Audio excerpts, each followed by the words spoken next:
soo qabto markana maxaad ka taqaanaa gabadha madowga ee dhawaan lagu sawiri doono $20 ee lacagta Mareykanka arintaasi waxa wax ka qoray isla wargeyska Geeska Afrika xukuumadda Mareykanka ayaa go'aansatay in lacagteeda $20 ay ku dhajiso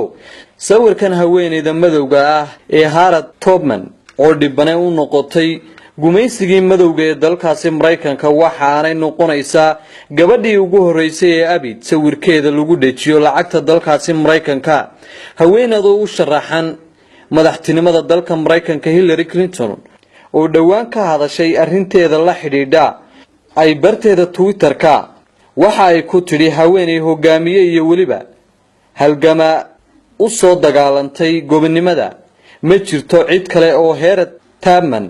kaga haboon in lagu sawiro lacagta $20 ee dalkaasi Mareykanka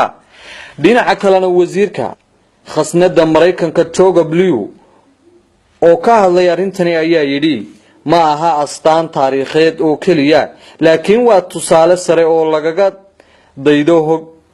hogaaminta iyo waliba ka qaybgalka dimuqraadiyadda qisadeeduna waxa ay astaan u tahay geesinimada la yaab kale iyo waliba dhowrista sinaanta iyo dimuqraadiyadda maanta ummadeenu haysato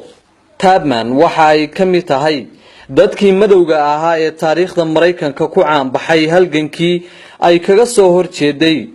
adoonsigii 20aadkii qarnigii 19aad muddo ay kamid ahayd dadka dhibtoodu ay ka soo gaadhay adoonsiga dadka ay dhibtu ka soo gaadhay adoonsiga laakiin aakhirkii iyada oo dhaawac weyn madaxa ka qabta ayaa ay baxsatay waxaana ay samaysay jidulka hoostiisa mara oo guryo badan isku xidha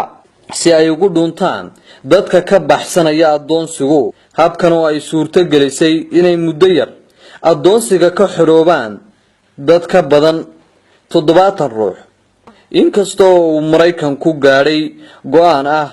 in haweeneydan lagu sawiro lacagta $20 haddana wali lama xadidin goorta uu go'aankaasi dhaqan galayo oo uu noqon karo mid dhameystiran lana fuliyo in gabadhaasi lagu sawiro lacagtaasi Mareykanka gaar ahaan $20 ee lacagta Mareykanka